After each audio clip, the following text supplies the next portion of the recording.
Hello student, स्वागत है आपका इस क्लास में जिसमें आप पढ़ने वाले हैं क्लास 5 यानी वाटिका की वर्कबुक और जिसका चैप्टर पढ़ने वाले हैं 15 जिसका नाम है पत्र अर्थात लेटर, जिसको हम लोग इंग्लिश में बोलते हैं। बहुत ही छोटी एक्सरसाइज है, 2-3 क्वेश्चन की है और 2 मिनट की भी होगी, ज़्यादा लंबी नहीं हो पाएगी क्योंकि चैप्टर भी बहुत छोटा, उसी संबंधित थोड़े सवाल इसमें पूछे गए हैं। तो फर्स्ट क्वेश्चन ये, पत्र से आप क्या समझते हैं?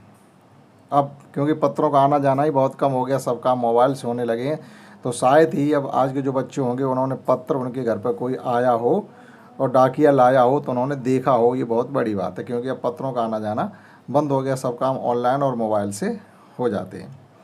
तो पत्र का मतलब ये होता है जैसे कोई आपका बाहर रह रहा और आप उसको चिट्ठी लेटर लिख के भेजना चाहते, तो होता कि आप यहाँ का सब हालचाल लिख करके या कोई खबर उनको देनी तो वो सब उस लेटर में लिख दिया जाता है और डाकिए के द्वारा यानी पोस्ट ऑफिस में डाल करके उनके पास पहुंचा दिया जाता है, वही पत्र होता है। ठीक है, तो पत्र से आप क्या समझते हैं? पत्र से मतलब होता है कि कोई व्यक्ति लिखित में अपने बारे में लिखकर किसी को भेजे, इसे ही तो पत्र कहते हैं। बस इतनी सी बात है पत्र, और कोई बड़ी बात थोड़ी पत्र किसे कहते हैं। अब इसी में देखो दूसरा क्वेश्चन क्या है।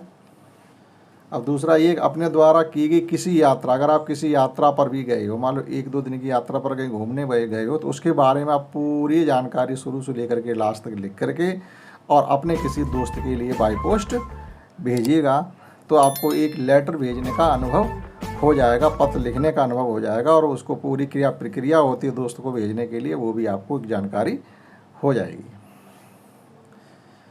और तीसरा क्वेश्चन इसमें ये है कि यहाँ पर कुछ वाक्य दिए गए हैं, प्रतियोगिता, घमंड, क्षमता, उपलब्धि, फरमाइश और एहतियात। तो इनको एक वाक्य प्रयोग के तौर पर आपको बनाना, यानी एक वाक्य लिखना जिसमें ये लिखे हुए शब्द आ जाएं। तो छात्र दौड़ प्रतियोगिता में भाग ले रहे हैं, तो देखो हमने एक वाक्य लिखा, इसमें ये प्रतियोगिता यहाँ पर आ गया।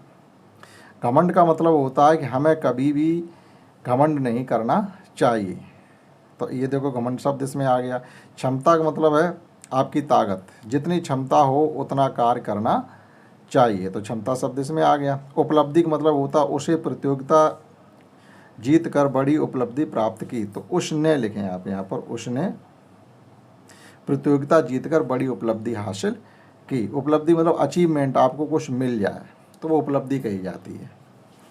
और एक शब्द होता उपलब्ध, यानी वो चीज़ आपके पास पहले से है। फरमाइश का मतलब होता है, ये उर्दू शब्द है मांग करना, डिमांड। बच्चा अपने माता पिता से आइसक्रीम की फरमाइश कर रहा है। अपने शब्दों में भी आप जो चाहो लिख सकते हो, लेकिन उसमें ऐसा शब्द आ जाना चाहिए जो यहाँ पर हमको दिया गया है। और एहतियात का मतलब होता है कि बस एहतियात ये रखो कि हिंदी बोल रहे हो तो हिंदी बोलो और अंग्रेजी बोल रहे हो तो अंग्रेजी बोलो। ठीक, मतलब ध्यान रखना। एहतियात का मतलब होता है ध्यान रखना एक तरीके से। तो ये इसका थर्ड क्वेश्चन था। और देखिएगा फोर्थ क्वेश्चन कि यहाँ पर दिए शब्दों के हमें विलोम शब्द लिखने हैं। पहला का मतलब आप अंतिम या आखिरी लिख सकते हैं, छोटा का बड़ा लिख सकते हैं, ऊंचा का नीचा लिख सकते हैं, शाम का सुबह लिख सकते हैं। पिघलना का होता जमना या ठोस। आशीर्वाद का आप श्राप यानी किसी को गाली दे सकते हैं। तो ये इन शब्दों के विलोम हो जाएंगे। और लास्ट क्वेश्चन इसमें देखो बहुत ही सरल है, आपको एक लिफाफे का चित्र बनाना है।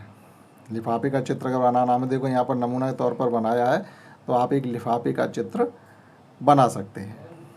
ठीक, तो ये था चैप्टर 15 जिसका नाम था पत्र। बहुत ही छोटी एक्सरसाइज थी, हमने वो भी आपको करा दी। That's all.